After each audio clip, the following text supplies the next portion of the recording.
Today we're doing another how-to video, and you've probably guessed it. We're doing the clutch on the DeLorean. So, what all does this entail? Well, it's not the hardest job in the world, aside from actually having to pull the transmission out of the car. But it's also not the probably not the easiest either.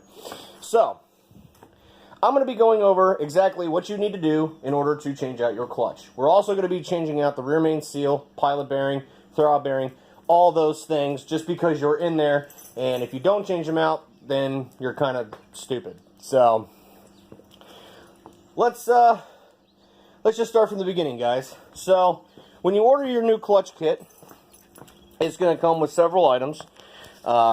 Pressure plate, obviously your clutch disc, and you will have a new throwout bearing, and of course you're probably going to get a rear main seal, and of course a paper gasket for the rear main seal retaining plate or sealing plate, what have you. You'll also get a throwout bearing. Now, once you ensure that you have all these components, and it is correct, basically what you're going to do is you're going to be using a number 6 Allen wrench, Allen wrench, to remove the 5 bolts on the sealing plate. 1, 2, 3, 4, 5. And then there's 2 bolts underneath here, which I believe are an 11. Remove those underneath here, and that is basically going to allow you to remove the plate. Now be careful, because mine actually ended up breaking. I think it was already cracked prior to me removing it, but it did snap, and unfortunately, that sucked. I had to get a new one, which is about 50, 60 bucks, depending on what vendor you get it from. So, in order to do that, once you get that done, you pull that off with the old rear main seal. You take that out, and then obviously the new rear main seal has to be pressed in. Just be careful pressing it in. Make sure it's evenly around the entire plate here. And then we're on to the clutch. Now, first part is going to probably be the pilot bearing. Now, this is the new one. I've already installed it. The old one is not difficult to get out. You can use a slide hammer, or there's supposedly a special tool to do it, but a slide hammer works just as good. Just make sure you get one with the prongs that are thin enough. Go in there, line up at the back, and then basically you just slide the hammer out, and that should pop right out. The new one went in literally with me just pressing and it just evenly pushing it in. So we're good to go on that front. Now, I did not use the new paper gasket for the sealing plate. I opted against this and was told just to use the right stuff, RTV sealant. It works out just as well. You don't have to worry about a gasket, so that's what I did.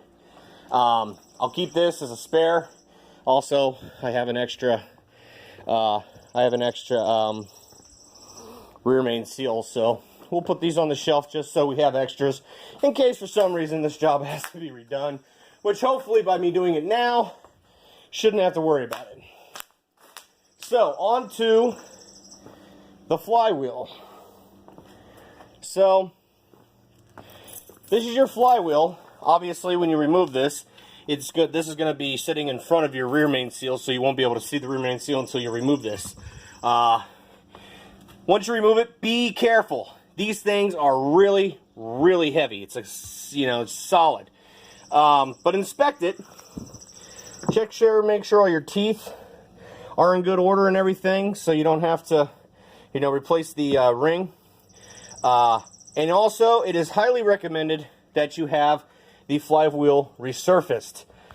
Keep in mind there is a step here, so you want to make sure the machine shop's aware of that, because it has to be, I can't remember what the exact measurements are, but this has to exist or the flywheel or the clutch won't ride correctly. Obviously, I have already had a flywheel that's been refinished, and this is going as a core back to that vendor.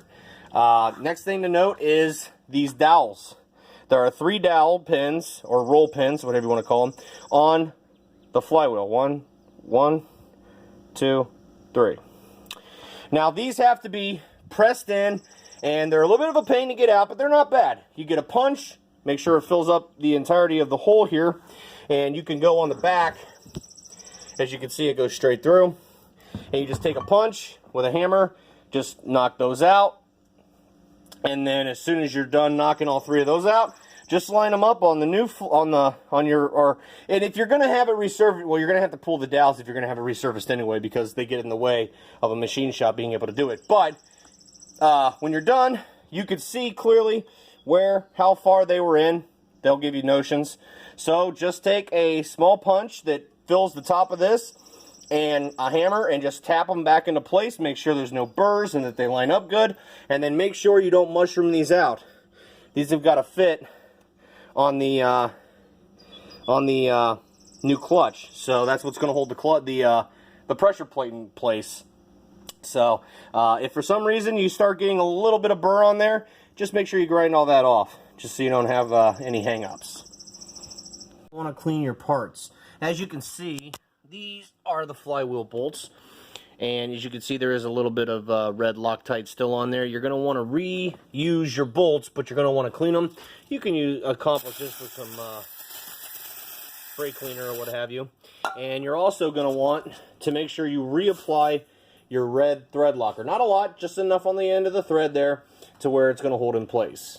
You're going to put the flywheel around the lip of the crankshaft there, and you're going to spin it to make all the bolt holes line up correctly, and then you will presume to, once I said, put a little bit of red Loctite on there, and you will then start threading the bolts all in. Now this red Loctite sets up pretty quick, so you don't want to go too slow with it, and you'll put that in there and basically tighten these all down, and you will torque them to 47 foot-pound. Also, it's a good idea, use a little bit of parts cleaner and or brake cleaner, and make sure you spray off all the contaminants on the flywheel. You just had it resurfaced, you don't want any contaminants in there or anything doing anything weird or anything like that. So, just a good idea. Next up, you're going to want to take your clutch and your alignment tool here, you're going to want to push that in all the way through the pilot bearing. That way it's aligned. And then, once that's done, you can let the clutch disc rest on that, and then you can line up your pressure plate, and you have 6 Allen head bolts that you're going to go and tighten. Do one at a time, a little bit here, next one, a little bit there, next one, a little bit there. That way you don't warp the pressure plate.